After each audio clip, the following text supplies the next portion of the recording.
In the coastal village of Silronan, where the land leaned gently toward the Atlantic and the houses kept close together as if they preferred to share their warmth, the evening always arrived with a particular softness. It did not come like a curtain pulled down in a hurry.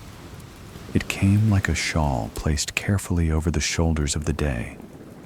The sky would pale and deepen in slow layers, and the gulls would circle with less insistence, and the salt in the air would seem to settle into the stones and timber as if it belonged there, as if it had always belonged there. The sea was never quite silent, but it knew how to lower its voice. It spoke in long, unbroken phrases, and the village learned to listen without needing to answer. On such evenings, before the lamps in the windows became steady points of gold, a man named Fionn O'Riada would walk along the damp road toward the pub, his steps unhurried, his hands tucked loosely into the pockets of his coat, his mind already beginning the quiet work of arranging the world into calm. Fionn was not a man who arrived with noise. He had lived all his life in Silronan, and the village knew him the way it knew the shape of the shore. It knew that he was there, and it did not need to be reminded. He was of average height, with dark hair that never quite obeyed a comb for long, and eyes that seemed to rest on things rather than seize them. If someone greeted him, he returned it with a small nod and a brief smile, as though he were careful not to disturb the air between them. His work in the village shifted with the seasons, like many men's work did.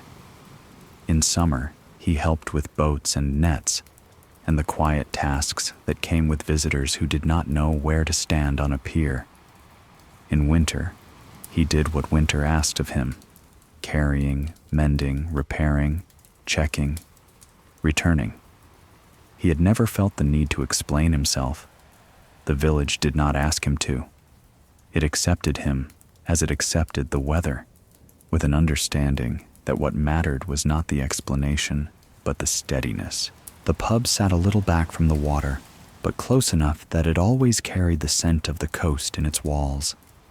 It was called the Lantern's Rest, though no one said the name with much ceremony. It was simply the pub, the warm place, the room where the fire knew how to behave. Its front windows looked out toward the lane and, beyond it, the darkening sweep of seagrass and stone. The building was old, its wooden beams softened by time, its door polished by countless hands. Even before Fionn reached it, he could sense the particular stillness that belonged to it in the hour before opening. It was a stillness that did not feel empty. It felt held. It felt as if the pub was breathing slowly, waiting for its own evening to begin. He arrived early, as he often did, not because anyone had demanded it, and not because he expected praise. He arrived early because it suited him, because there was a comfort in being the first to step into a room and let it wake gradually, rather than all at once. He reached the door and paused, not out of hesitation, but out of habit. The air was cool on his cheeks. It tasted of salt and distant rain. The sky above the rooftops had begun to take on the deeper blue of approaching night, and the first star, faint and patient, was beginning to show itself over the line where sea met sky. Fionn placed his hand on the door handle. The metal was cold, as it always was, and it grounded him in something simple. Then he opened the door and stepped inside, letting the pub's familiar darkness fold around him. The Lantern's Rest was dim at this hour, its corners full of shadow, its tables and chairs like quiet companions waiting to be addressed. The air inside was warmer than the air outside, and it carried traces of soot and old wood and the faint sweetness of ale that had soaked into the place over the years. The fireplace was not fully lit yet, but there was a small, steady warmth near it, the last gentle breath of embers from earlier in the day. Fionn closed the door behind him with care. The latch clicked softly, and in that sound there was a sense of beginning, of a boundary drawn between the weather outside and the shelter within. He stood for a moment, letting his eyes adjust. He could hear the sea even here, muffled and distant, as if the pub's walls filtered it into something softer. And beneath that, he could hear something else. A hush so complete it felt like a kind of music. "Early as ever," came a voice from the back, low and mild. Seamus Kearney, the owner, emerged from the shadowed corridor that led to the storeroom. He was an older man with a broad face and a calm manner, his hair silvering at the temples. He moved as if he had learned long ago that haste rarely improved anything. He carried a small box in one hand, and in the other a cloth that looked as though it had been folded and unfolded 100 times. When he saw Fionn, his expression warmed in a quiet way. It was not exuberance. It was recognition and gratitude that did not insist on being spoken aloud. "Just the way I like it," Fionn said, and his voice was soft, as though he were matching the room's tone. Seamus nodded, as if that was all the conversation needed. There was a kind of peace between them, the peace that came from long familiarity and from understanding that silence could be companionable. Seamus set the box on the bar and began to move behind it, checking things with the unshowy attention of someone who had spent years making sure the right objects were in the right places. Fionn took off his coat and hung it on the peg by the door, smoothing it once so it fell neatly. Then he rolled up his sleeves and went to the nearest table, where the wood caught what little light there was and held it in dull, warm tones. He picked up a cloth from a hook by the wall, dampened it at the basin, and began to wipe the table in slow circles. The motion was familiar, almost meditative. His hand moved steadily, following the grain, lingering over the small imperfections in the wood as though acknowledging them. The table had been touched by countless elbows and hands, had held pints and plates and stories, had carried the weight of laughter and the quiet heaviness of grief too. Though nothing in this room ever felt dramatic, everything here was softened by time, by routine, by the acceptance that life moved in waves like the sea. As Fionn wiped, the wood seemed to darken slightly, the way a stone darkened when it met water, and the table took on a clean, calm sheen. In the window panes, the sea wind tapped softly, a gentle, intermittent sound, like someone asking permission to come in. He moved to the next table and repeated the circles, letting the rhythm of it set the pace of his thoughts. There was no need to rush. There was no one watching. The pub itself seemed to approve of slowness. The chairs were still turned upside down from cleaning, their legs pointing toward the ceiling like patient animals resting. The bar was tidy, its surface clear, the bottles arranged behind it like quiet guardians of color and glass. The hearth held a low glow, and above it the mantel displayed a few simple objects: a small framed photograph of Seamus's father, a brass bell that had once belonged to a boat, and a smooth stone shaped like a heart that someone had found on the beach and left here as if it had always been meant to sit in this room. These were the pub's talismans, unremarkable to a stranger, but to Fionn they were anchors, part of the place's gentle spell. The village outside continued its subtle shifting. Footsteps passed now and then, softened by damp air. A cart rattled faintly, then moved away. The rain that had threatened earlier began to fall in a fine mist, barely audible, but it changed the sound of everything, as if it laid a blanket over the world. Inside, the soot warmth near the hearth became more noticeable, and the sea salt air took on a cooler edge, carried in each time the wind pressed against the building. Fionn breathed it in. It made him feel awake in the simplest way. It made him feel present. Seamus moved behind the bar, setting out a few clean towels, checking the small stack of coasters, and making sure the till was in its place. He did not speak much. He did not need to. Now and then, he cleared his throat or shifted a bottle, and those small sounds were enough to remind Fionn that he was not alone.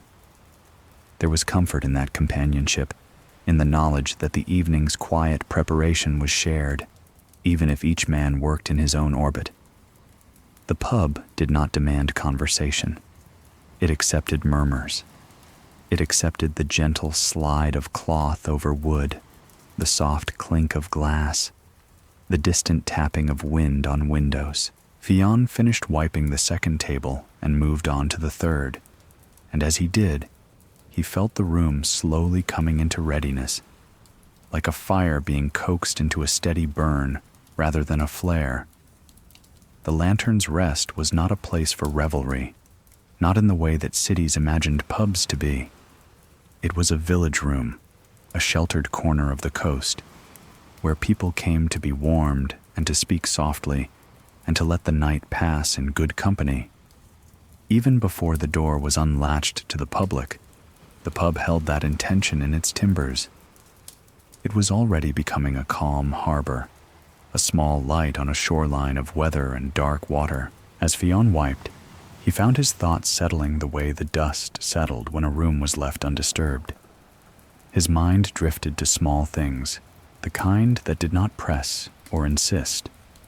He thought of the tide, of how it would be rising now, pulling in close to the rocks and filling the little pools that would reflect the sky like scattered mirrors. He thought of the fishermen's boats tied down for the night, their ropes creaking softly in the wind. He thought of his own father, long gone, who had once sat in this very pub and told stories in a low voice that made even the youngest children lean in without understanding why. Those stories had never been frightening. They had been like the sea itself, deep, rhythmic, full of quiet mystery. Fionn did not tell stories much these days. He carried them in him instead, like warm stones in a pocket. When he finished the last table, he stood back and looked over the room. The surfaces gleamed softly. The chairs were still inverted, waiting to be set down later. The fire's ember glow breathed gently in the hearth. The rain outside had become steadier, but it only made the pub feel more enclosed, more protective. Fionn felt a small satisfaction that did not need words. He rinsed the cloth in the basin and wrung it out carefully, folding it once, then twice, and hanging it back in its place. Then he walked toward the bar, where Seamus was now quietly counting something under his breath. And he paused there, letting the warm air and the salt air mingle in his lungs, as if he were taking in the pub's particular blessing before the night began. "Tea?" Seamus asked without looking up, as though he had already known the answer. "If you're making it," Fionn said. Seamus nodded and moved toward the kettle, and the small domestic sound of water being poured into metal began to fill the room with a new kind of quiet promise. Outside, the sea and the rain continued their soft conversation with the village, and inside, the Lantern's Rest held steady, waiting. The door remained latched for a little while longer, but the evening had already started in its own gentle way, in circles on wood, in soot warmth, in the faintest hum of readiness that lived beneath all things. The kettle came to its gentle boil the way the sea came to its tide, without fuss and without any need to announce itself. Seamus set 2 thick cups on the bar, the kind that held warmth in their sides, and poured the tea with a steady hand, letting the steam rise in pale ribbons that seemed to soften the air even further. Fionn wrapped his fingers around the cup when it was placed before him, feeling the heat seep into his hands in a slow and honest way, and for a few quiet moments they drank without speaking, as if they were listening to the room rather than to each other. Outside, The rain had settled into a patient rhythm against the village, and the sea wind pressed now and then at the windows of the lantern's rest, tapping the glass lightly, not to intrude, but to remind the pub that it was still on the coast, still within reach of salt and weather and the wide, breathing dark. Fion's gaze moved over the room as he drank. In the dimness, the tables looked like islands of polished wood, and the chairs, still perched upside down, felt like a suspended pause, as if the pub were holding its breath before exhaling into evening. The hearth offered a low, quiet heat that did not blaze but warmed steadily, and the soot-scented air held the faint memory of earlier flames. He liked this hour best, when the pub belonged to itself and to those who cared for it, when the world outside had not yet brought its talk and its footfalls and its small, everyday needs. This early calm did not feel lonely. It felt deliberate. It felt like the first pages of a book that opened slowly, inviting attention without demanding it. When he finished his tea, Fion set the cup down with care, aligning it with the edge of the bar almost without thinking. He did not do it out of strictness or compulsion. He did it because objects could be coaxed into quiet order, and quiet order, in a room like this, was a kind of kindness. Seamus rinsed his own cup and put it aside, then moved back toward the storeroom with a nod that meant he would return shortly, as though their shared work required no further instruction. Fion picked up his cloth again, dampened it once more at the basin, and returned to the nearest table, even though it already shone. The wiping was not only for cleaning, it was for settling, it was for listening. He began the slow circles again, his hand moving in a steady rhythm that matched the hush of the place. The cloth glided over the grain, following the lines that years had written into the wood. Each table held its own map of use, faint scratches where rings had been set down, soft dents where someone had leaned too heavily during a long conversation, places where the varnish had thinned from 1,000 careful wipe-downs. Fion's circles did not erase these marks. They acknowledged them. They smoothed the surface just enough to let the table feel ready again, but the history remained, not as clutter, but as texture. The pub was not meant to be new. It was meant to be lived in, and the best it could be was calm, clean, and gently familiar. The sea wind tapped the windows again, a soft, staccato sound that came and went like a thought drifting through the mind. Fion listened to it as he worked. There were different taps, he noticed, as though the wind had different fingertips depending on its mood. Sometimes a light patter, sometimes a single firmer knock, sometimes a brushing sound like a sleeve against glass. The rain softened the wind's edges, turning even the stronger gusts into something muffled and manageable. Now and then, water slid down the panes in thin streams, catching the faint light from the hearth and turning it into trembling lines. Fion did not need to look up often. He could sense the weather by its sound alone, the way one might sense someone familiar walking through a room behind them. He moved from table to table, not hurrying, letting the circles remain unbroken. In this pace, there was a kind of quiet enchantment, though he would never have used such a word aloud. Yet the pub had always felt a little charmed to him, not by spectacle, but by the steady magic of ordinary care. He remembered as a boy watching his mother lay out bread and butter on a plate in the same careful way, as if the simplest act could become an offering when it was done with attention. He remembered his father mending nets by the fire, knot after knot, fingers moving in patient repetition, and how the sound of the twine pulling tight had felt like a lullaby. In the lantern's rest, these rhythms returned in different forms: cloth over wood, glass on shelf, kettle on stove, latch on door. The village itself was built of such patterns, The coast demanded them. It taught people that what lasted was what was tended. As he wiped, he noticed small things that others might not have cared about, and he adjusted them lightly, without turning it into a performance. A chair leg was a fraction out of place beneath a table, and he nudged it in until it aligned. A coaster stack leaned slightly, and he straightened it with the flat of his hand. The mantle's little heart-shaped stone had shifted, perhaps in the last cleaning, and he set it back so it faced outward as it always had, as if it were keeping watch. None of these details changed the world outside, where rain continued to fall and the sea continued to speak. But they changed the world inside, where calm was made of dozens of small agreements between objects and hands and time. Behind the bar, Seamus returned and began arranging bottles, lifting each one and setting it down again with the small, solid sound of glass meeting wood. He did not talk much, but there was a comfort in the shared quiet, like two people sitting by the same fire with no need to fill the air.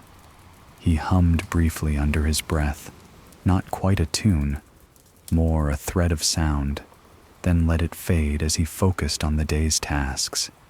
The pub accepted all of it, the brief hum, the clink of a bottle, the whisper of cloth, the wind's tapping.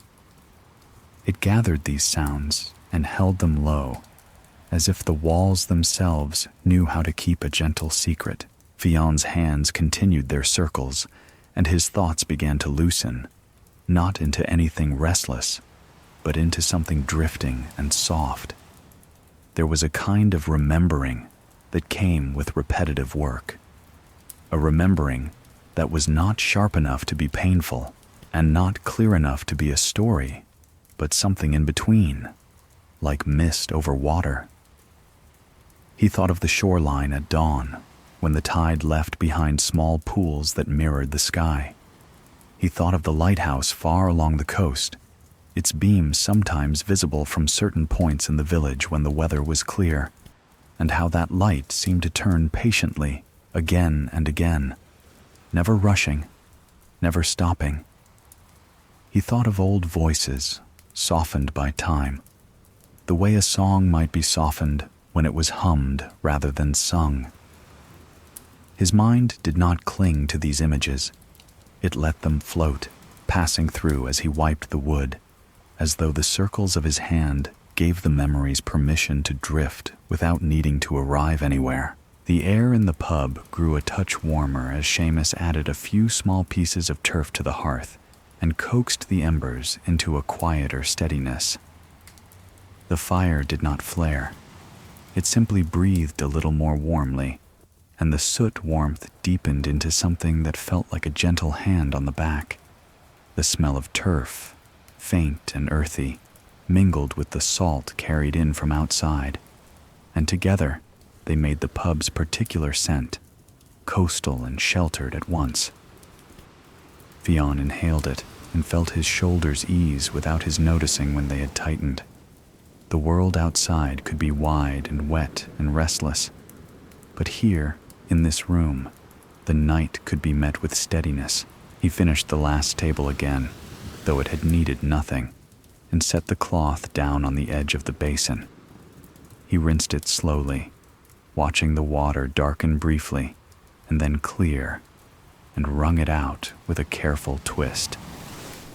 The simple act of rinsing had its own soothing sound, water running, fabric shifting, droplets falling with soft taps.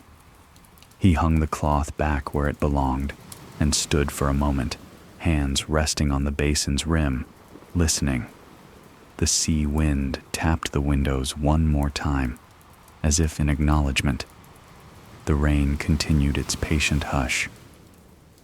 Behind the bar, Seamus moved in quiet competence, his presence steady and unshowy. Fion walked back into the room and looked at the tables, the chairs, the hearth, the shadows gathering in the corners. He could feel the pub settling into readiness, not by sudden change, but by the accumulation of small, calm actions. Soon, The chairs would be set down, the candles would be placed, the door would be unlatched to the first arrivals. But for now, this hour remained soft and private, like a fireside whisper held between the glow of embers and the rhythm of weather. Fionn let that softness linger.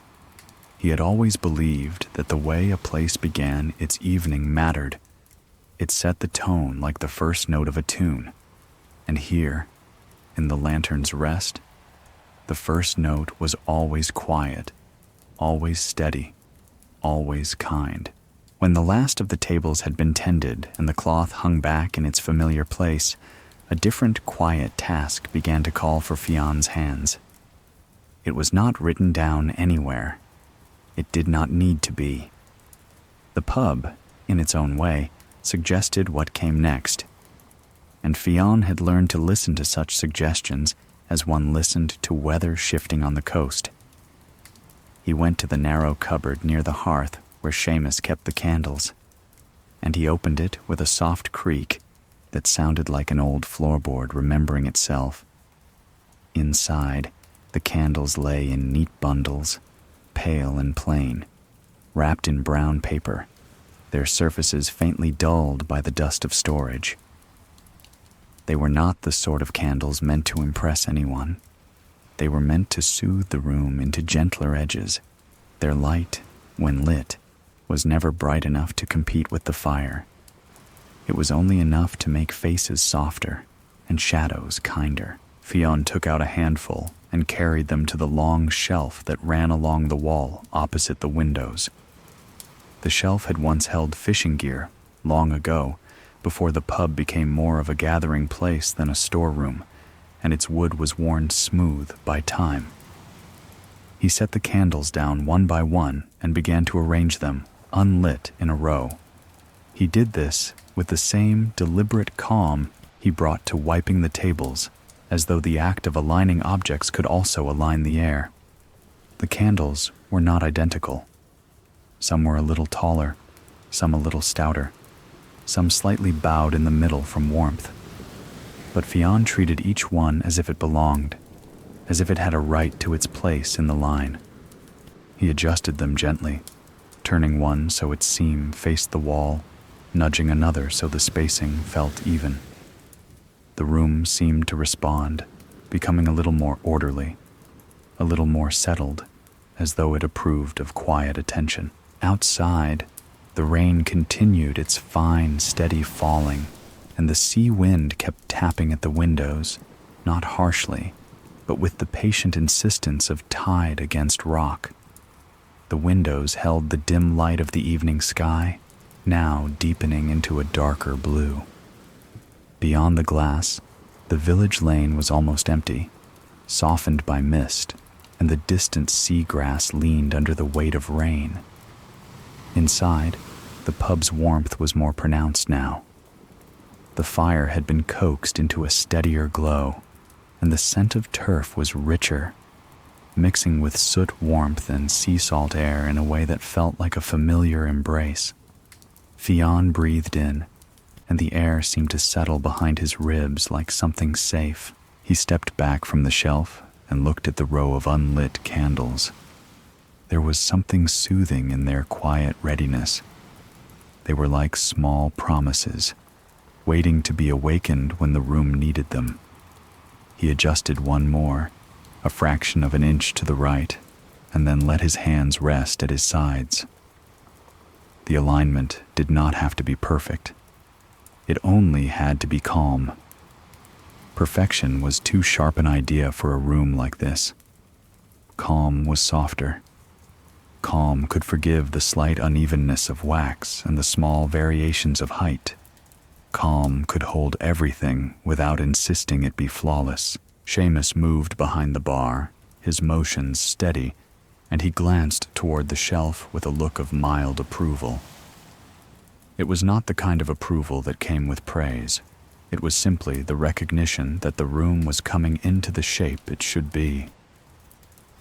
"You've the eye for it," Seamus said quietly, as though he were commenting on the weather. Fionn shrugged in a modest way, though he did feel a small satisfaction. "It just looks better when it's settled," he replied, and his voice carried no pride, only truth. Seamus nodded and returned to his work, wiping the bar's surface with a slow stroke, then folding the cloth neatly and setting it aside. In the quiet between them, there was a sense of the evening moving forward, step by gentle step. Fionn went to the tables and began to turn the chairs down from their inverted resting positions, one at a time. He did it carefully, lowering each chair so its legs met the floor with a soft, controlled sound rather than a scrape. The chairs settled into place as though they were relieved to be grounded again. He aligned them so they faced their tables evenly, creating a sense of readiness without any suggestion of hurry. It felt, in its own small way, like making a bed, smoothing sheets, straightening corners, preparing a place where someone might later rest. When he finished, he returned to the shelf and checked the candles again, as if to reassure himself that the room remained orderly. The unlit wax looked pale in the dimness, almost like driftwood washed clean by tide. He ran a fingertip lightly along the shelf's edge, feeling the smoothness of the wood and the faint grain that time had left. For a moment, his mind wandered to the coast again, to the way driftwood gathered in lines along the beach after a storm. The pieces arranged not by human hands, but by the patient logic of water. There was a similar logic in what he was doing here. Not logic of necessity, perhaps, but logic of comfort, of creating a space where everything felt placed rather than scattered.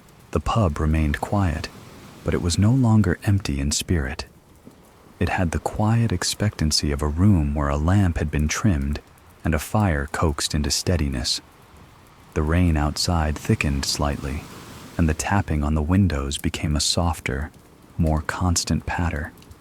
The sound did not intrude. It only deepened the sense of shelter.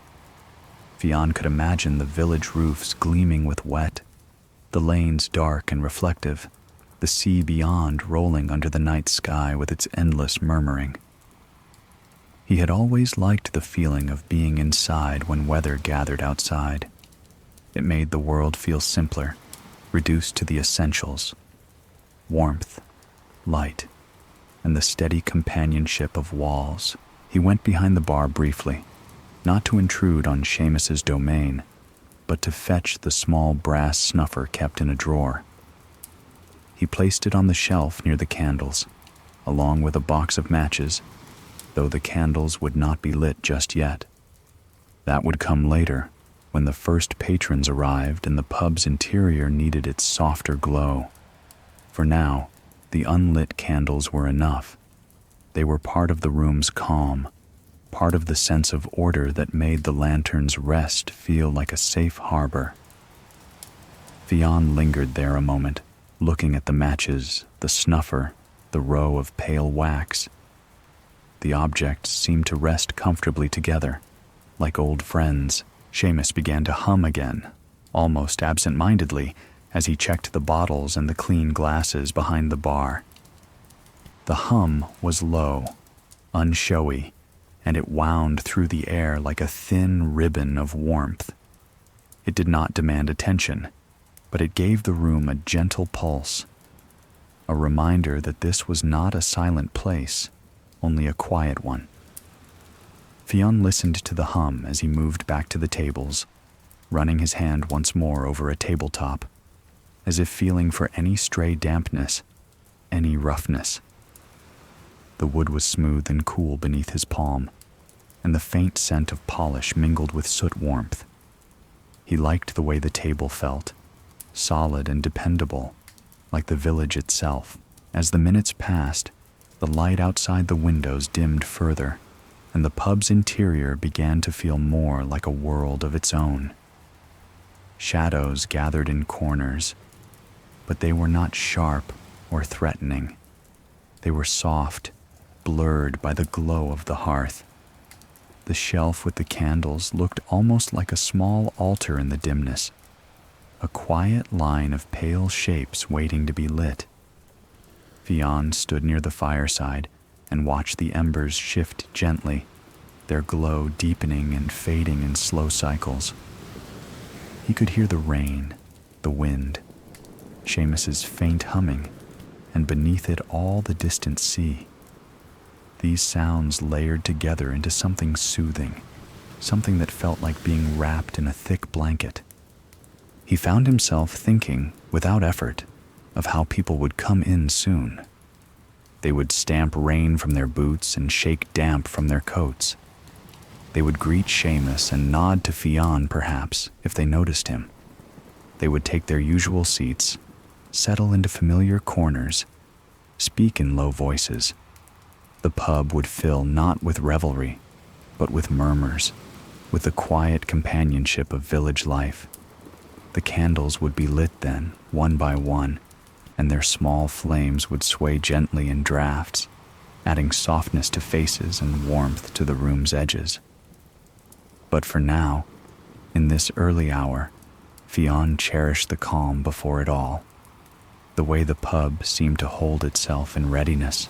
He walked once more to the shelf and adjusted the last candle, a tiny movement that made the line feel more even. Then he stepped back and let his eyes rest on the room as a whole.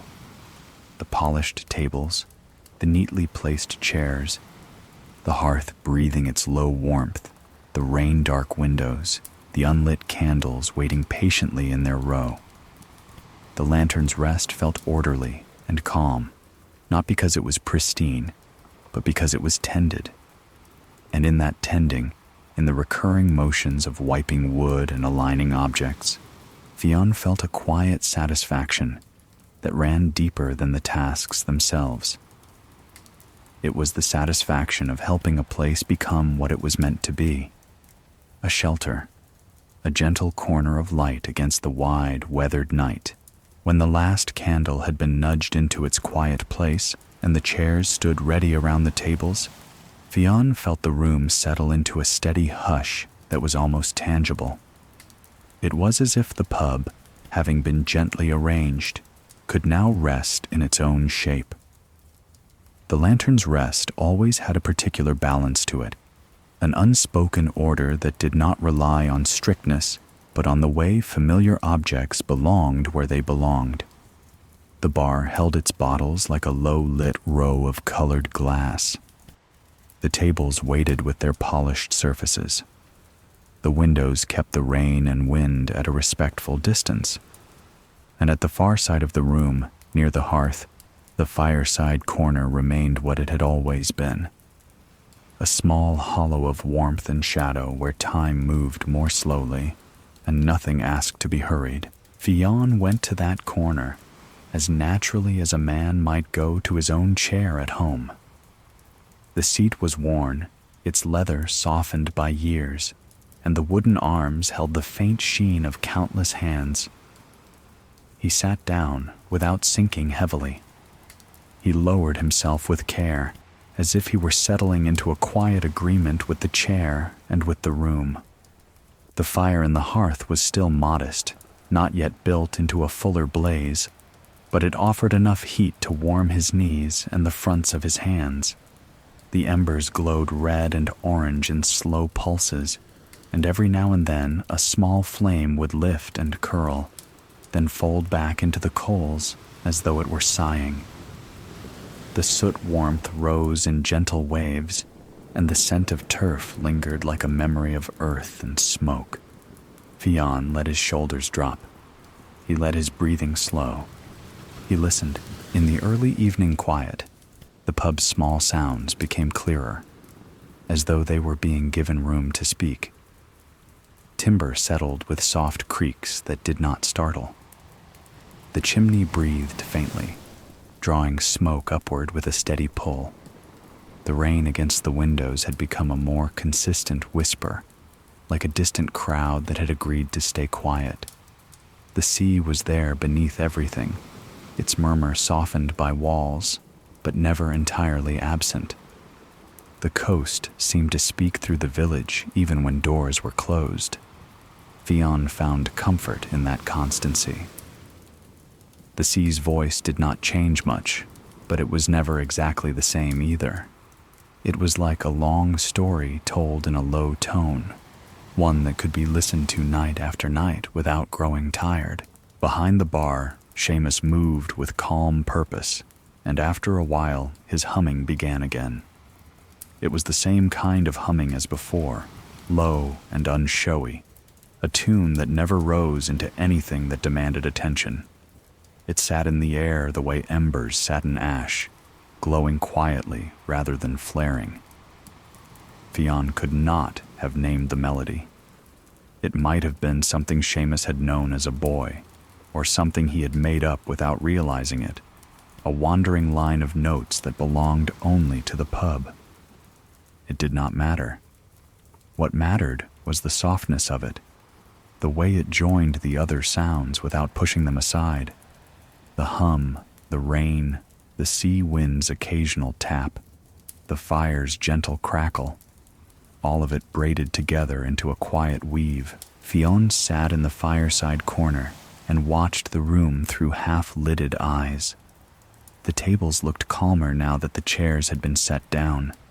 The row of unlit candles along the shelf seemed to glow faintly even without flame, their pale wax catching what little light there was and holding it. The pub felt like a place that could take the weight of the night without strain. It had been built for weather, for darkness, for the way the coast could sometimes feel endless. In a village like Silronan, people did not fight the night. They met it with fires and tea and steady walls. They met it with rooms that knew how to be warm. Fionn thought, not for the first time, that the lantern's rest was less a business and more a kind of shelter the village had agreed to share. He let his mind drift, as he often did in this corner. The warmth at his knees made the thoughts looser, less sharp. He did not chase after any particular memory. He simply allowed them to come and go as they pleased, like clouds moving across a quiet sky. He thought of his own small cottage at the edge of the village, where the windows rattled more in the wind, and the fire sometimes smoked if the turf was damp. He thought of the lanes he had walked since childhood, the familiar stones underfoot, the seagrass bending at the roadside. He thought of faces that had been part of his life in passing, fishermen, shopkeepers, children who had grown into adults, and now nodded to him as they passed. None of these thoughts carried urgency. They were soft and slow, like the pub's own breathing. Seamus's humming continued, and in the pauses between its phrases, Fionn could hear the bar's quiet clinks, glass shifting, a bottle being set down, a cloth folded. The sound of careful work was soothing. It suggested that the world, at least within these walls, was being tended. Fionn had always believed that tended things lasted longer, not only objects but moments. A well-tended moment could stretch, could become something you carried later, when the world felt too loud or too uncertain. He suspected Seamus believed the same, though neither of them would have spoken it aloud. They were both men who understood that the best kind of care did not need explanation.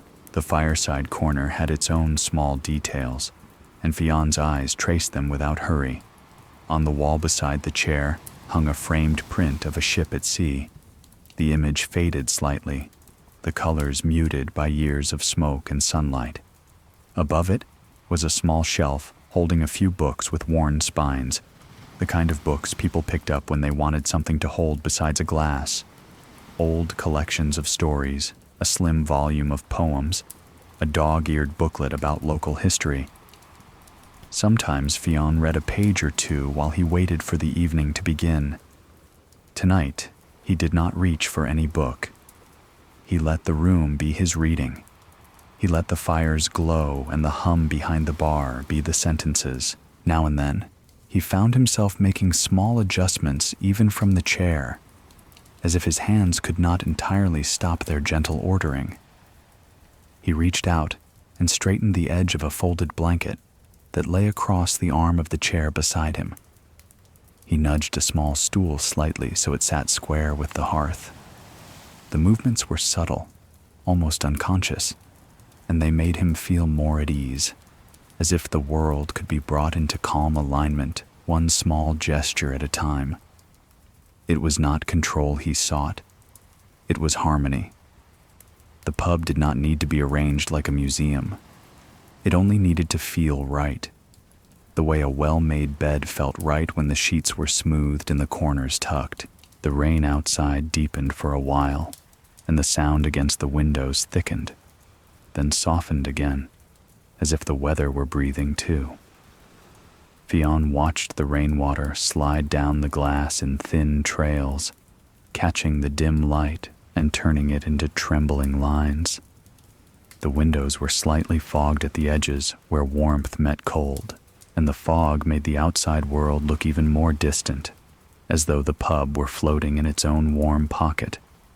The sea wind tapped once, twice, then fell silent, perhaps moving on to press its fingers against another house down the lane.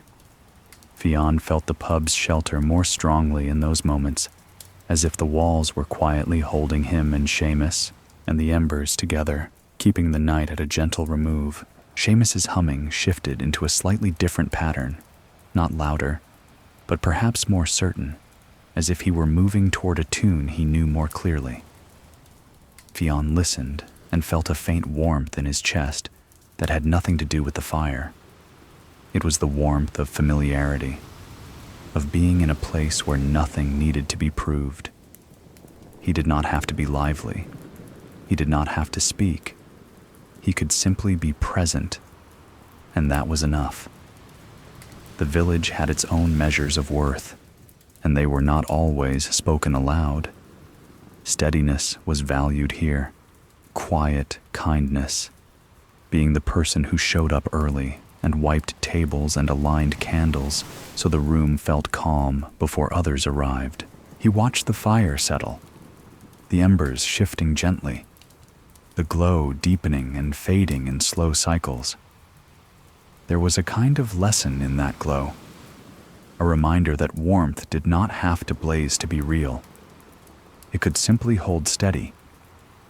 Fionn found himself thinking of the sea again, of its endless movement, and how even its strongest storms eventually returned to calmer tides. Everything in the end returned to rhythm. The pub was a rhythm too, an evening ritual repeated night after night, not to entertain, but to comfort. The fireside corner kept its shape through all of it, through seasons and weather and the changing faces of the village. And in that steadiness, Fionn felt something like gratitude. He sat there until the room felt fully settled, until Seamus's humming became almost part of the air, and until the fire's warmth had eased into his bones. The door remained latched, the candles still unlit, the tables ready. Outside, the rain continued its soft insistence, and the sea spoke quietly beyond it. Inside, the lantern's rest held its calm like a small light cupped in careful hands, waiting for the first gentle footsteps of the evening to cross its threshold. The longer Fionn sat in the fireside corner, the more the pub seemed to settle around him as though it were a living thing, easing itself into comfort. The lantern's rest had a way of becoming quieter and warmer at the same time, the hush deepening, even as the air grew more inviting. The fire's embers shifted in slow pulses, their glow rising and dimming as if the hearth were breathing, and the rain beyond the windows continued its soft, steady whisper. Yet it was Seamus's humming, low and unshowy behind the bar, that began to feel like the pub's true heartbeat. It threaded through the room with no intention of being noticed, and precisely because of that it was soothing, a small sound that made the quiet feel companionable rather than empty. Seamus moved with his usual calm, setting down a cloth, lifting a bottle to check the label, placing it back with a gentle clink. Each motion had the patient certainty of long practice. He did not fuss. He did not hurry. He simply tended to the bar the way one might tend to a fire. A little adjustment here, a small check there, never forcing anything, always letting the work unfold at the pace it preferred. The humming rose and fell with his movements. Sometimes it was little more than breath with tone. Sometimes it shaped itself into a phrase of melody, then loosened again. It was not meant for performance. It was meant for the room. Fionn listened without turning his head, letting the sound reach him the way warmth reached him, gradually, without any need for attention. The tune was old, or it felt old, even if Seamus had made it up in some quiet moment years ago. It had the gentle, wandering quality of something remembered rather than composed, like a line of song carried from childhood and softened by time. Fionn could not have said where it began or where it ended, because it seemed to circle back on itself in the way the sea did, returning to familiar notes, the way tide returned to familiar stones. The hum mingled with the rain's hush and the faint, distant voice of the Atlantic. Together, they made a kind of lull, a steady layering of sound that held the room in calm. Fionn felt it in the looseness of his shoulders, in the quiet softness behind his eyes. He rose from the fireside corner after a while, not because he had grown restless, but because the evening's small preparations continued to call him forward. He moved with the same measured pace he had used earlier, careful not to disturb the room's settled air. He crossed to the nearest table and ran his hand lightly over its surface, as if confirming its smoothness. The wood felt cool and clean, the faint scent of polish mingling with soot warmth. He adjusted a chair by a fraction, aligning it with the table's edge, and stepped back to look. It was a small movement, barely noticeable, but it made the table look quietly ready, as if it were waiting with calm patience for the first person to sit and rest their hands on it. Behind the bar, Seamus continued his work. He lifted the kettle once more and poured hot water into a small basin, preparing for the first rinsing of glasses. His humming never ceased entirely. It simply grew quieter as he focused, then rose again when his hands were free. Fionn noticed the way the hum filled the spaces between sounds rather than competing with them. When a bottle clinked, the hum softened. When the rain thickened against the windows, the hum seemed to wrap around it. It was as though Seamus knew, without thinking, how to keep the room's music gentle. Fionn went to the shelf of unlit candles and checked their line again. The candles stood pale and calm, evenly spaced, waiting. He placed his fingertips on the shelf's edge and slid them along the wood, feeling for any dust or roughness. The wood was smooth. The order felt right. He did not light the candles yet. There was no need. The fire's glow was enough for now, and the dimness was part of the pub's comfort. In a place like this, light was not meant to dazzle. It was meant to soften. The candles would be lit later, when the first patrons arrived, and the room needed its gentlest glow. For now, their unlit presence was like a quiet promise, a reassurance that warmth and light were waiting when needed. He returned to the tables again and began to wipe, not because they were dirty, but because the motion itself held a kind of calm. The cloth moved in slow circles, and the wood seemed to respond with a deeper sheen, catching the faint firelight and reflecting it in soft amber tones. As he wiped, he listened to Seamus's humming, and the circles of his hand began to match the hum's gentle cadence. There was no conscious decision in it. The rhythm simply formed. Cloth and melody, wood and breath, fire and rain. Everything in the room seemed to settle into a shared pace, as though the pub itself were teaching them how to move more slowly. Seamus glanced up once, seeing Fionn at work, and gave him a small nod. It was the sort of nod that carried years of quiet understanding. They had worked this way together for a long time. Fionn could not remember exactly when he had begun arriving early to help. It had started as a small favor after Seamus's wife fell ill, and then it had become a habit, and then it had become part of the pub's rhythm. No one spoke much about it. The village knew, and Seamus knew, and Fionn knew. That was enough. In a place like Silronan, people did not always name their kindness. They simply practiced it. The rain outside softened slightly, turning from steady whisper to fine mist again, and the sea wind returned with a light tapping on the windows. The taps were gentler now, almost playful, as if the wind had decided to be polite. Fionn's circles continued, unbroken and patient. He moved from table to table, and in the pauses between wiping, he aligned small objects. A coaster stack squared, a menu card shifted so it sat straight, a salt shaker nudged to the center. These were not dramatic changes. They were minute adjustments that made the room feel cared for. The kind of care that allowed people to relax without knowing why. Behind the bar, Seamus's humming drifted into a slightly clearer tune, and for a moment Fionn thought he recognized it. It might have been an old lullaby, something mothers sang under their breath when they rocked a child. Or it might have been a fragment of a folk song softened into near silence. In any case, it carried the same gentle quality as the sea's murmur, something long and familiar that did not demand attention. Fionn paused with the cloth in his hand and let the hum wash over him. He felt it settle in his chest, a warmth that was not quite emotion in any sharp way, but a sense of being held by something steady.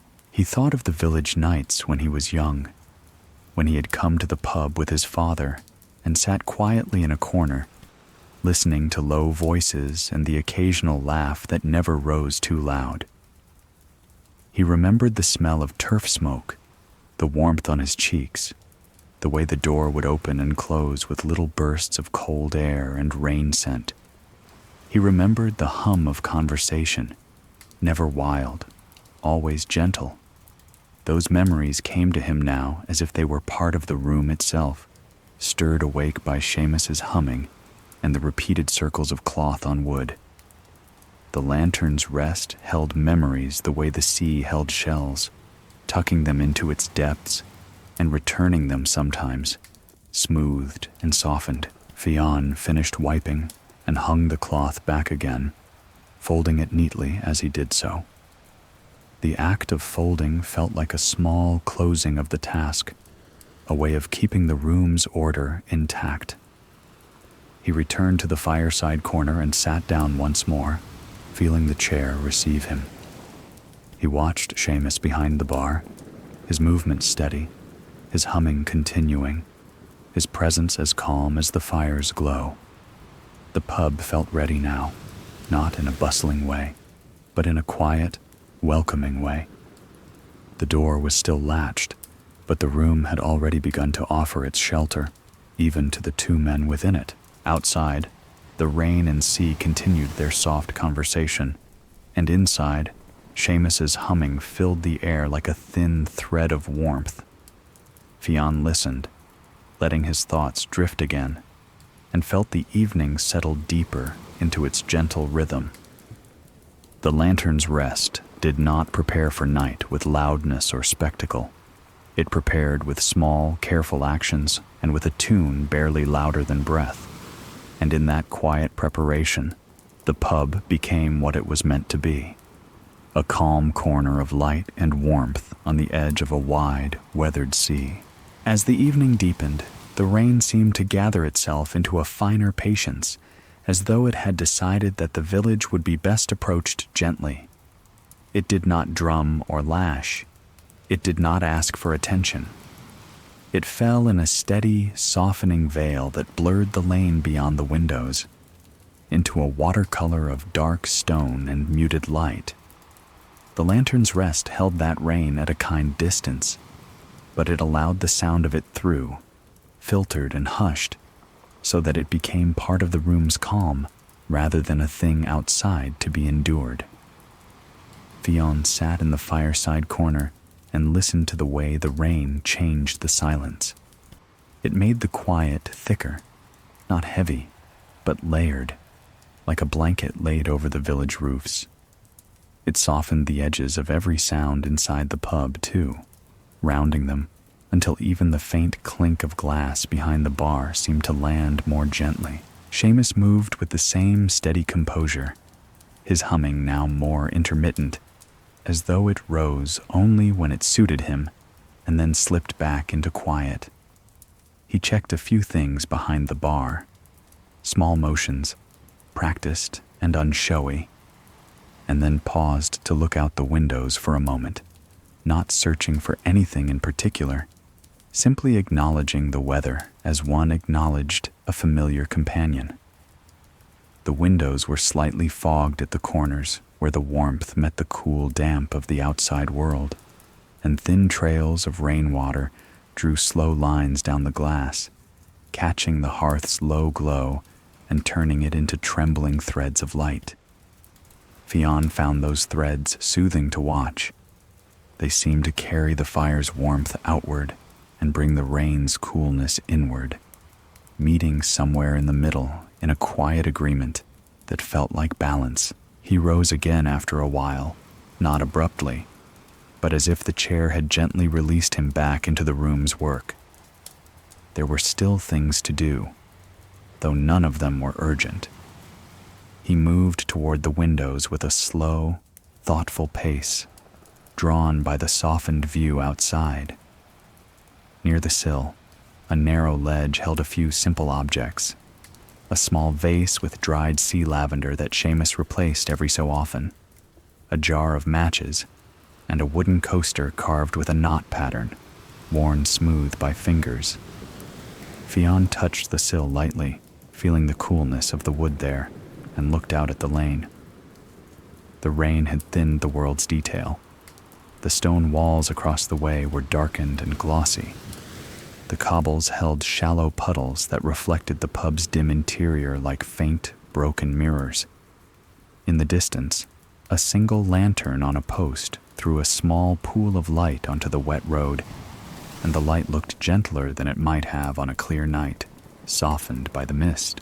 He returned to the tables with a quiet sense that the pub's calm was deepening.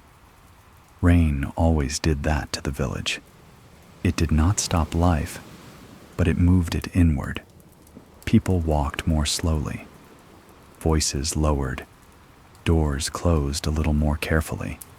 And in a room like the lantern's rest, the rain seemed to invite an even steadier kind of tending. Fionn picked up the cloth again, his familiar tool, his familiar rhythm, and began to wipe the nearest table once more. The wood did not truly need it, but the act itself was like smoothing a thought. Slow circles. One, then another. The cloth's faint whisper across the surface blended with the rain's hush and the fire's soft breath. As he moved, he could feel the room respond, becoming even more settled, as if it appreciated the quiet reassurance of repeated care. He moved from table to table, and each one seemed to take on a slightly richer tone in the low light, the grain catching the glow in warm bands. The chairs remained aligned, ready, and he occasionally nudged one a fraction, not because it was wrong, but because he could sense when something was not quite at rest. These adjustments were small enough that no one would notice them later, yet they mattered to him in a way that felt gentle rather than strict. In the same way, a bed felt more inviting when the blanket was smoothed. The pub felt more inviting when its objects rested in quiet alignment. He found a faint comfort in that. The world outside could be shifting, rain falling, wind changing, tide rising, but inside, the room could be guided into calm by patient hands. Seamus's humming returned briefly, almost as if the steady circles of Fion's wiping had invited it. It was not a full tune. It was a few low notes that rose and fell like breath.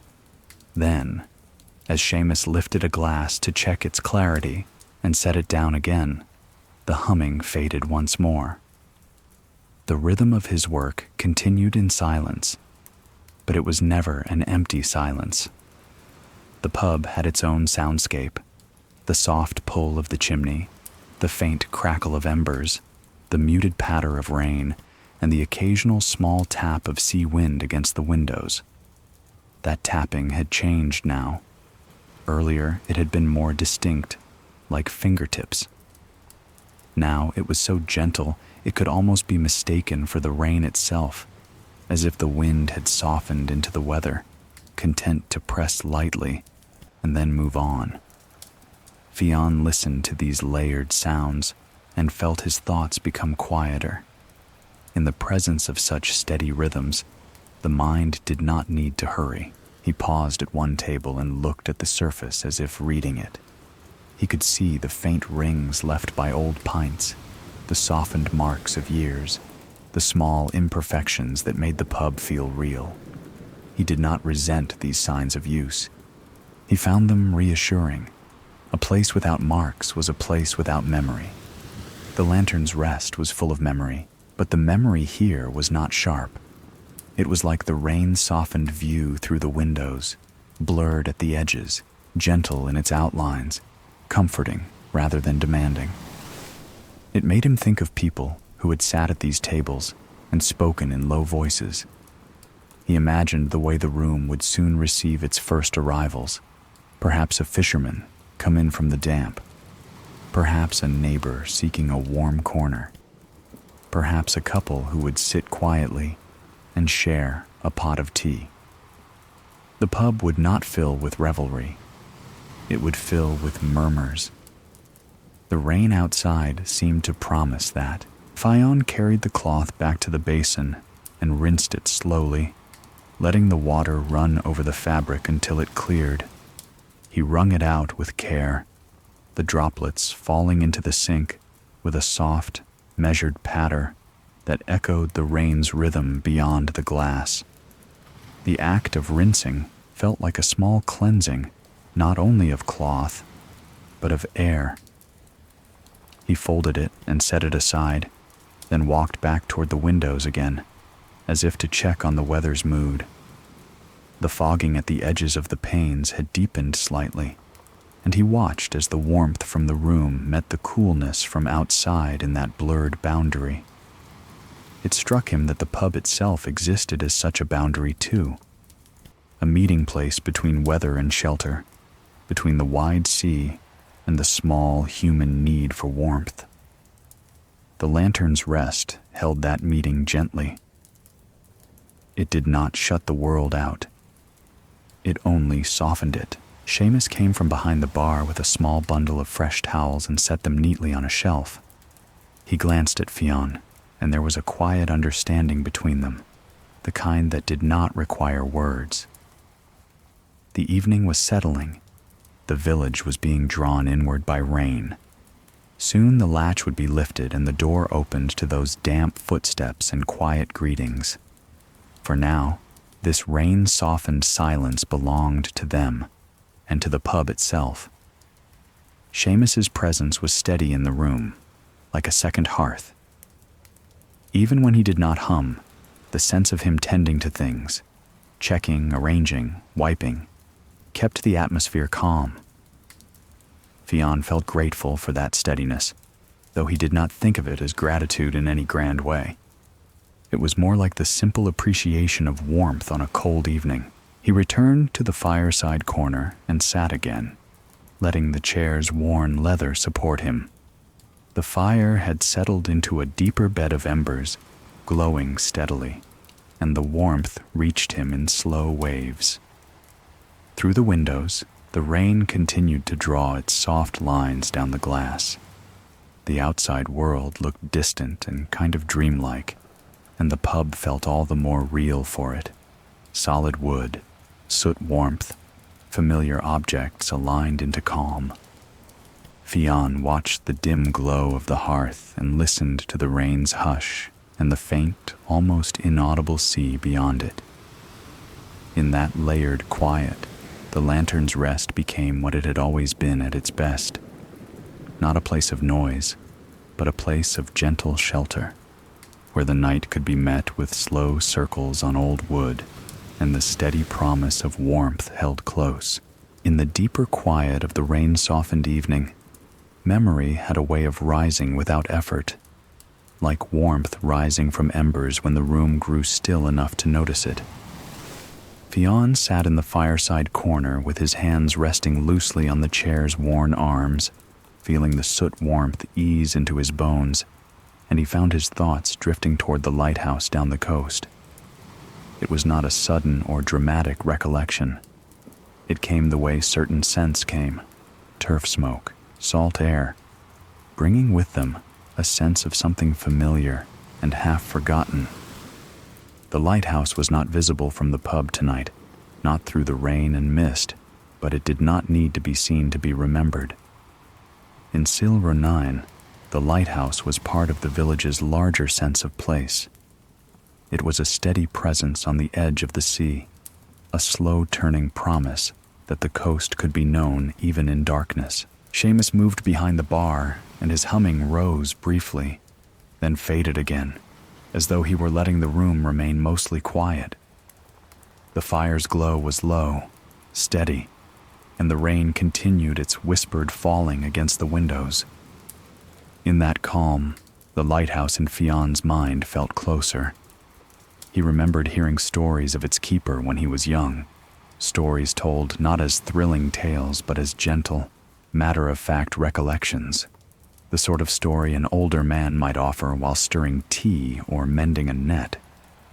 The keeper's name had been Tomas, or perhaps that was only what people called him because it suited the sound of it.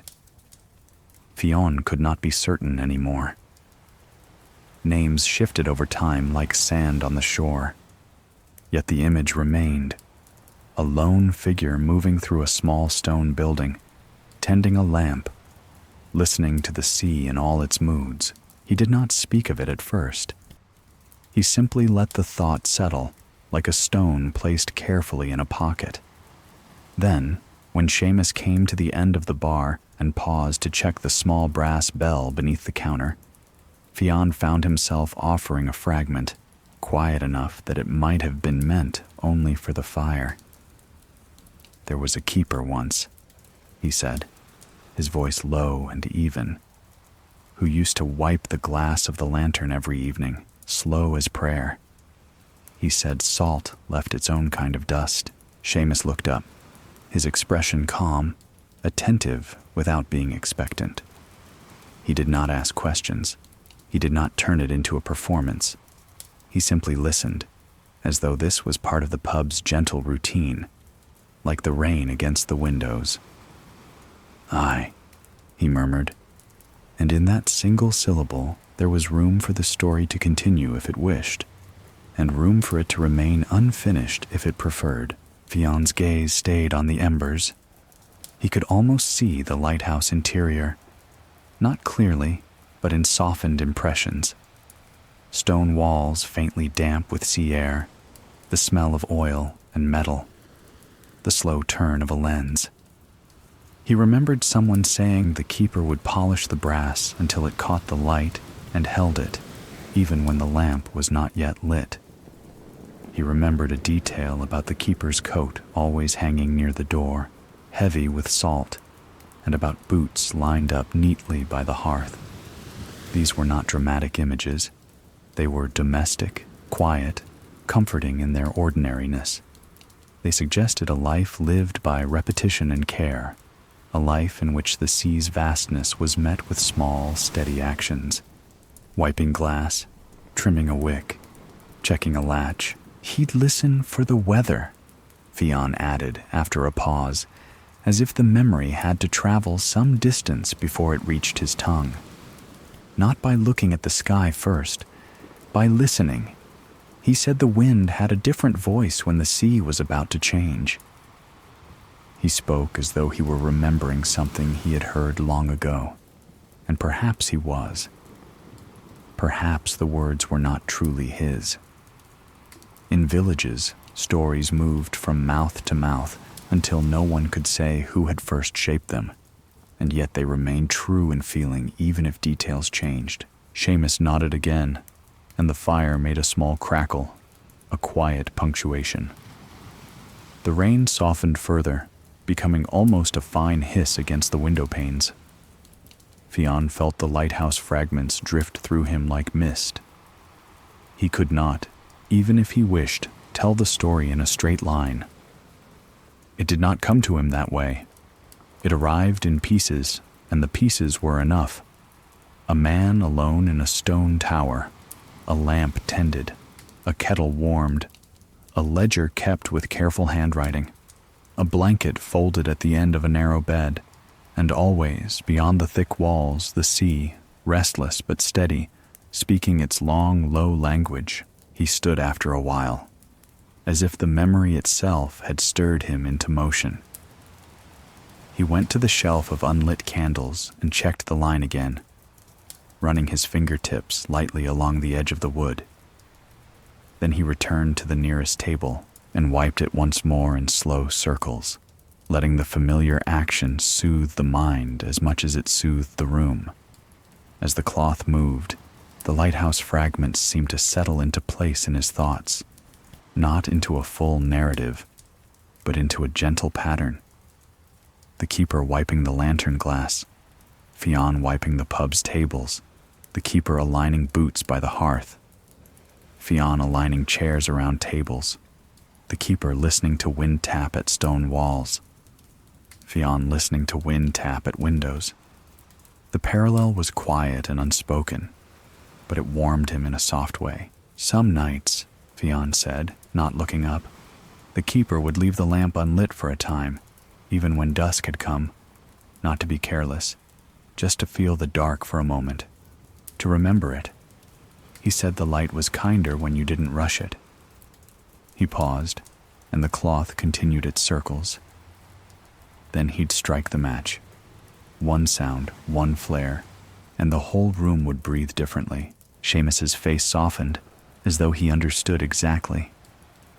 "Aye," he said again, and there was something almost like agreement in his tone, as if he felt the same about the pub's candles, about the hearth, about the way warmth should be invited rather than forced.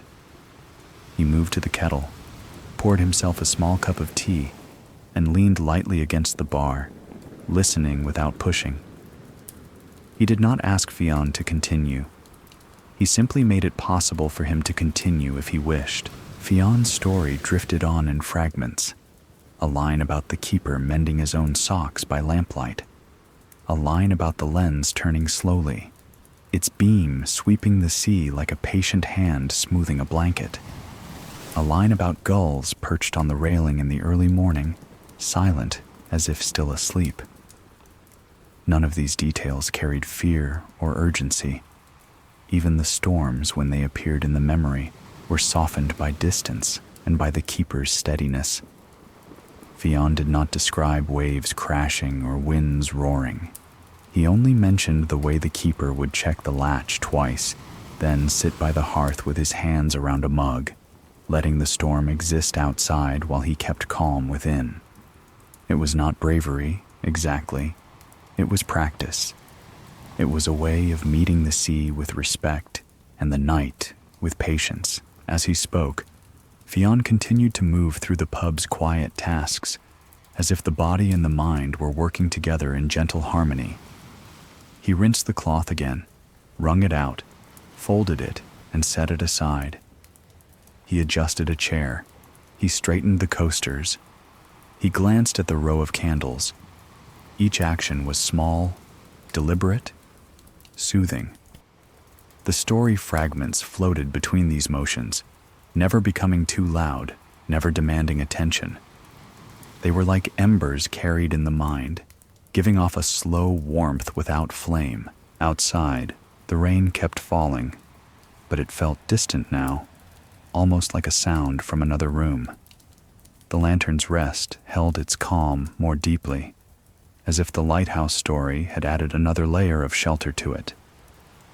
Fionn returned to the fireside corner and sat again, and for a moment he could almost imagine the keeper sitting in his own small room, watching embers settle, listening to sea wind press against stone. It felt less like imagining and more like remembering something shared, as though the village's stories created invisible threads between people and places across time. Seamus set his teacup down and resumed his quiet work behind the bar, his humming returning in a faint line that seemed to echo the rhythm of Fionn's words. The room felt full, though no patrons had arrived yet. It was full of warmth, of softened sound, of quiet recollection. Fionn let the final fragments of the lighthouse keeper drift away, not concluding them, not tying them into a neat ending, simply letting them rest in the air like a lullaby half-sung. The pub did not require complete stories. It accepted memories as they came, in pieces, in murmurs, in gentle impressions that could be held without being explained. And in that acceptance, the night felt kinder, as if the rain and the sea and the steady glow of embers were all part of one calm, sheltering rhythm. After the last fragments of the lighthouse keeper had drifted into the room's hush, Fionn felt the gentle pull of another familiar task. The pub had begun to feel ready in its larger shape, tables polished, chairs aligned, candles waiting. But readiness also lived in smaller, quieter details. It lived in the clean clarity of glass, in the neatness of a row, in the steady reassurance that everything needed for the evening's soft murmurs was already prepared. Fionn rose from the fireside corner and crossed toward the sink behind the bar, moving with the same unhurried pace he had kept all evening, as if the rhythm of the place had settled into his muscles. Seamus shifted slightly to make room, offering the space without ceremony. The bar area was warm and close, scented with wood and turf and the faint sweetness of spirits. But near the basin there was always a cooler edge, a touch of dampness that smelled faintly of soap and clean water. Fionn rolled his sleeves up a little higher and turned on the tap, letting the water run until it steadied into a smooth, clear stream. The sound of it filled the small space with a new kind of softness. Water had its own soothing voice, and here in the sheltered pub, it seemed to speak quietly, like rain made domestic. Fionn took a glass from the shelf, one of the sturdy tumblers used for whiskey and stout, and held it under the stream, rinsing it slowly as if he were rinsing away not just dust, but the day itself. He did not rush. He let the water swirl inside the glass, turning it gently in his hands so every curve caught the stream. The glass was cool at first, then warmed slightly from his touch, and the water ran over it with a soft, continuous whisper. He set it aside to drain, then took another and another. The repetition was calming, and it seemed to calm the room as well. Behind him, Seamus moved quietly, lifting a bottle to its place, smoothing a cloth over the bar's edge, his humming now little more than a faint thread of sound. Fionn focused on the glasses. Each one was a small vessel of light. Clean, it would catch the glow of the hearth and the candles later, turning the pub's warmth into tiny reflections that danced briefly and then settled.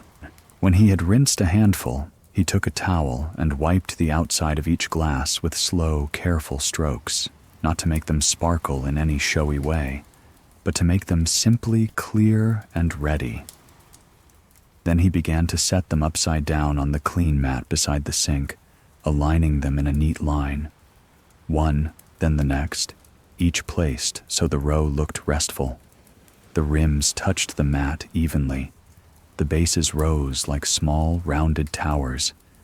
There was something deeply soothing in the symmetry, in the quiet certainty that each glass had a place, and that the place was being honored. The line did not have to be perfect, but Fionn adjusted it gently until it felt calm to the eye, like stones placed carefully along a shore. Outside, the rain continued to fall, but it seemed quieter now, as if the village itself were sinking into evening. The windows held the misty darkness, and the sea wind tapped only occasionally, softened by wet air. In the pub, the fire's embers glowed steadily, and the warmth of turf smoke mingled with the clean scent of water and soap. It was a small, comforting contrast, the earthy warmth of the hearth and the fresh coolness of rinsed glass. And together, they made the room feel balanced, as if it could hold both warmth and clarity without strain. Fionn felt that balance in his own body. His hands moved steadily. His breathing was slow. His thoughts were quiet. As he worked, the lighthouse fragments returned briefly, not as words this time, but as impressions. He imagined the keeper rinsing his own cup in a small basin, wiping it, setting it neatly aside. He imagined the keeper aligning tools, oiling hinges, making sure the lamp's glass was clear. It was not that Fionn believed himself like the keeper in any grand way. It was simply that the same kind of calm attention lived in both lives. The sea demanded steadiness from those who lived near it. The sea rewarded routine, not drama. And so, in villages like Silronayan, people built their own quiet rituals, small actions that made the night feel less vast. Fionn finished the row of glasses and stepped back slightly to look at them. The line was clean and even, the inverted shapes catching a faint shimmer of firelight on their bases. He adjusted one glass by a fraction of an inch, then another, until the row looked settled. Seamus watched without comment, his expression mild, as if he understood that this too was part of the pub's comfort. Clean glasses did more than serve drink. They served ease. They suggested that the evening would be orderly, that nothing would be rushed, that the room was prepared to receive people gently. He rinsed a few more glasses, adding them to the line, and the sound of water became a steady undercurrent. The pub's other sounds continued softly. The faint crackle of embers, the occasional creak of settling timber, the subdued hush of rain at the windows. The glasses, inverted and aligned, seemed to join this soundscape in their own quiet way, their presence a silent reassurance. Fionn found himself pausing, hands resting on the edge of the basin, simply listening. In that moment, the pub felt almost like a lullaby made of ordinary things: water, fire, wind, and a low hum behind the bar.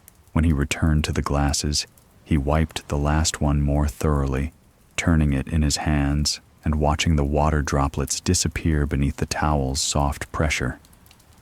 He placed it upside down at the end of the row and adjusted the spacing again. Then, he rinsed the towel quickly, wrung it out, and hung it neatly on its hook. Even the towel had its place.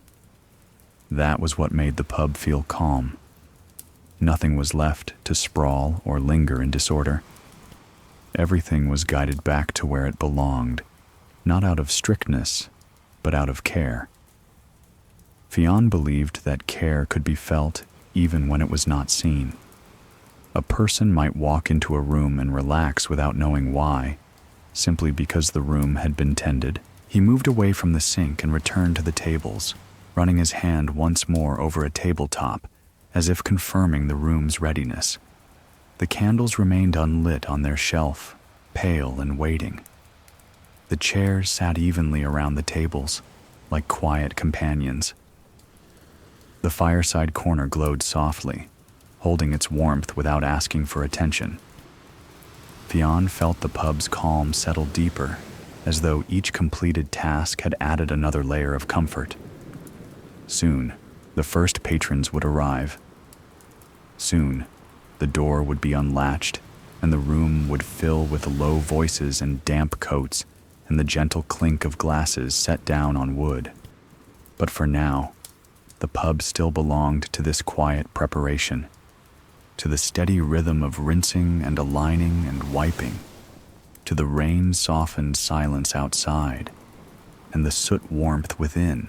He walked to the door and stood there for a moment, not opening it yet, simply placing his hand on the wood as if feeling its solidness. The latch was still set. The pub was still a private shelter.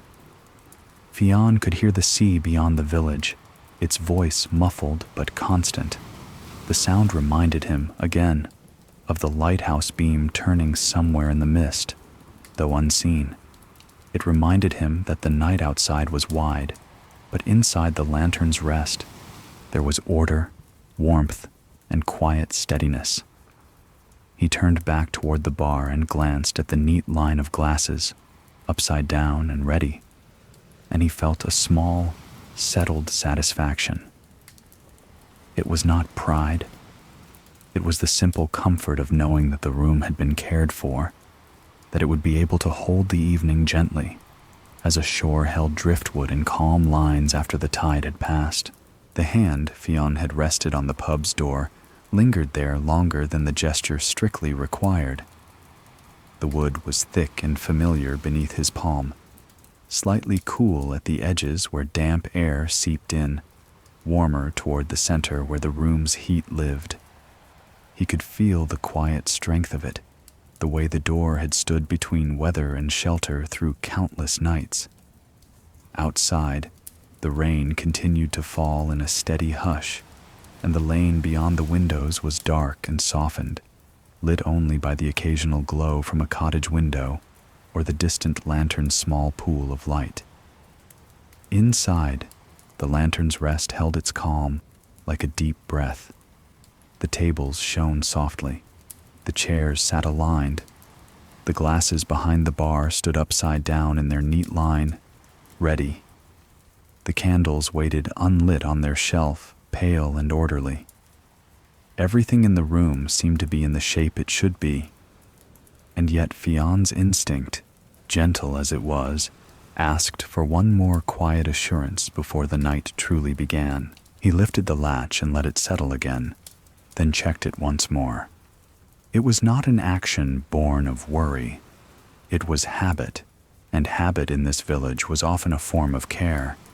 In places that lived close to the sea, people learned to respect small mechanisms, ropes that needed checking, knots that needed tightening, doors that needed latching properly against sudden gusts. The ocean did not always announce when it would change its mood. Neither did the wind. It was wise, therefore, to make sure the small protections were sound.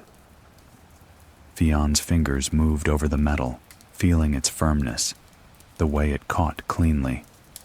The click was soft, but in that click he felt a kind of completion, as though a sentence had been ended properly.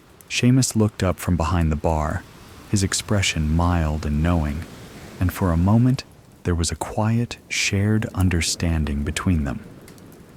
Seamus had checked the latch himself countless times over the years. He understood the comfort of repetition. He understood that in a room like this, the smallest actions mattered because they shaped the atmosphere, the unseen feeling that greeted people when they stepped inside. A pub could serve drink, but it could also serve steadiness, and steadiness was made of these small gestures done without fuss. Seamus did not comment. He simply nodded once and returned to wiping the bar's surface with slow, even strokes, as if smoothing the night into readiness. Fionn turned from the door and walked back toward the tables, his pace unhurried. He ran his fingertips lightly along the edge of one tabletop as he passed, feeling the smoothness, the faint coolness of wood that had been wiped clean.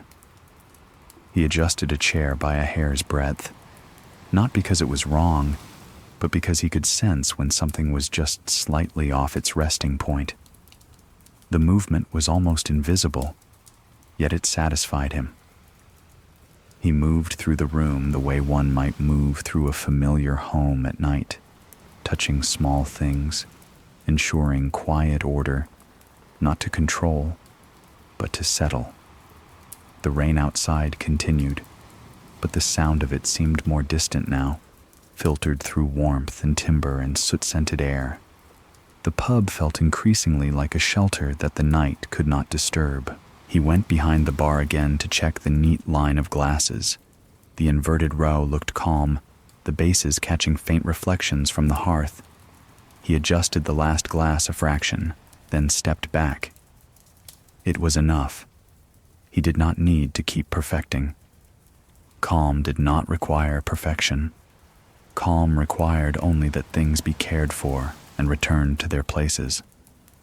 Fionn rinsed his hands at the basin and dried them on the towel he had hung neatly earlier, then folded the towel's edge once, smoothing it with his palm. Even this small fold felt like a completion. He liked the way cloth and wood and glass could be guided into quiet readiness.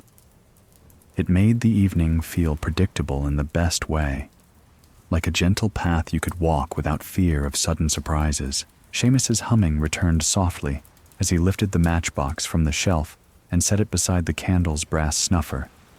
The sound of the matchbox sliding on wood was small, but it had a sense of anticipation.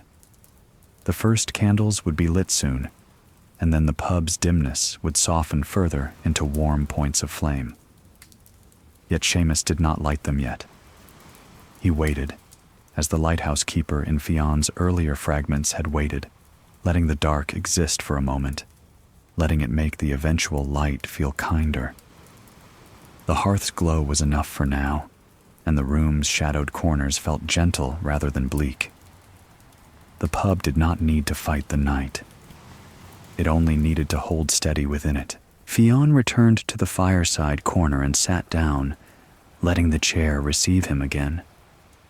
The leather was warm now from earlier, and the fire's heat reached his knees in slow waves. He watched the embers shift, the glow deepening and fading like a slow heartbeat.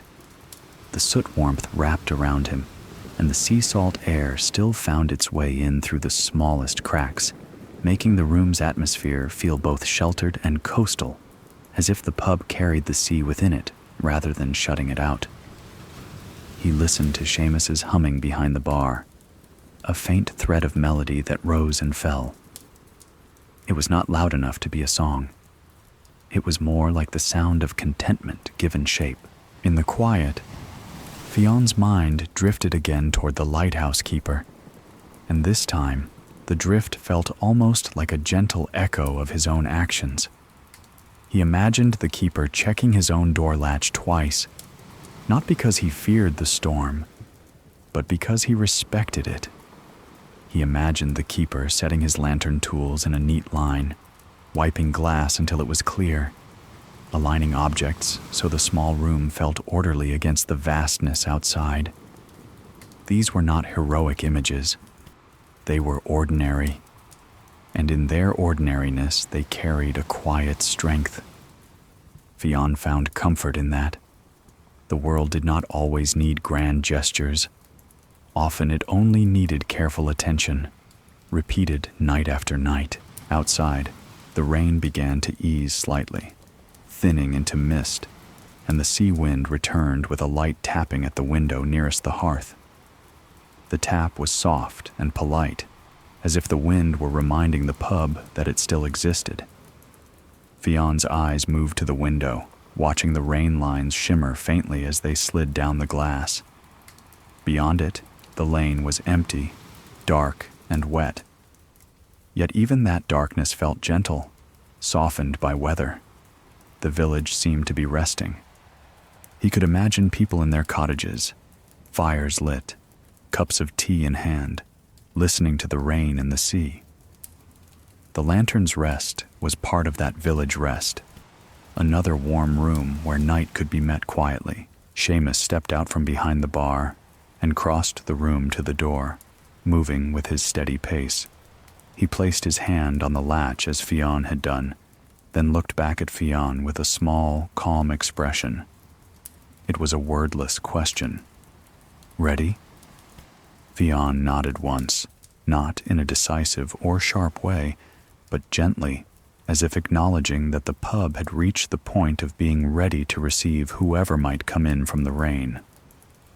Seamus lifted the latch and opened the door a fraction, letting in a thin ribbon of cool, damp air that carried the scent of wet stone and seagrass. The sound of the rain became clearer for a moment, then softened again as the door was closed, the latch settling back with a quiet click. "That'll do," Seamus murmured, almost to himself, as though the night had been properly greeted. Fionn watched as Seamus returned behind the bar and set the matchbox in his palm, turning it once. The candles would be lit soon, and the pub would shift from private preparation to gentle welcome. Fionn felt the calm of the room hold steady around him, strengthened by each small action. The wiping, the aligning, the rinsing, the checking of the latch. These repeated gestures had shaped the evening's tone like careful hands shaping bread dough, pressing and folding until it was smooth. The lantern's rest was ready now, not for revelry, but for murmurs, for low voices, for the quiet comfort of being warm and sheltered while rain softened the village beyond the windows. Fionn let his gaze return to the embers and listened to Seamus's faint hum, feeling the night settle into its next gentle phase. By the time the last tasks had been completed and the room had shifted from preparation into quiet readiness, the pub felt as though it had slipped into a deeper kind of night. Not the night of darkness pressing in, but the night of shelter taking its full shape, when a warm room becomes a small world of its own. The lantern's rest held that feeling gently. Its wood and stone seemed to gather the heat of the hearth and keep it close. Its windows held the rain at a softened distance, turning the outside world into a dim wash of wet lane and misty shadow. The candles remained mostly unlit still, save for one or two Seamus had struck near the bar to give the room a warmer edge, and their small flames sat steady, wavering only slightly when the air shifted. Fionn watched those flames with half-lidded eyes from the fireside corner, feeling the pub's calm settle around him the way a blanket settled when laid carefully over the body. The evening did not fill with revelry. It did not need to. A few patrons came in quietly, boots damp, coats smelling of rain and sea, nodding rather than calling out, settling into familiar spots with a kind of grateful hush. Their voices remained low, their laughter occasional and gentle, never sharp enough to disturb the room's slow rhythm. Seamus greeted them with his usual steady warmth, pouring pints with unhurried attention, setting them down with soft thuds that blended into the soundscape of fire, rain, and murmurs. Fionn did not speak much to them. He offered a small nod when one looked his way, a brief smile when someone's eyes met his, and then he returned to his quiet presence in the corner, content to let the pub's atmosphere do what it did best, hold people without asking anything from them. As the hour moved forward, the fire settled further. The small flames that had risen earlier were fewer now, folding back into the coals, leaving more ember glow than blaze. The embers pulsed softly, their red-orange light deepening and dimming in slow cycles, and the warmth they gave off felt steady, mature, unhurried.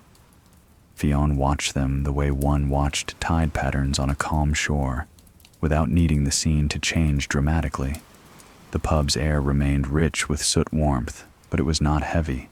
It was clean and familiar, layered with sea salt and the faint sweetness of drink and the soft, fresh trace of rinsed glass. Occasionally, a cup clinked gently against saucer. A chair shifted with a subdued scrape. A voice murmured a short sentence and then fell quiet again. Everything remained in harmony. Fionn found himself returning to the small tasks even now, not because he was needed, but because the motions were part of his own calm. He rose once to wipe a table where a few drops of spilled stout had darkened the wood, moving the cloth in slow circles until the surface shone again. He adjusted a candle on the shelf by a fraction, so it sat in line with the others, even though most eyes would never notice. He stepped behind the bar briefly to rinse a couple of glasses that had been used, setting them upside down once more in their neat line, the row extending like a quiet promise of readiness. Each action was soft, unhurried, and it added to the pub's sense of being held, tended, safe. The patrons did not watch him closely. They did not need to. They seemed to feel the benefit without needing to name it, relaxing deeper into their seats, letting their voices remain low.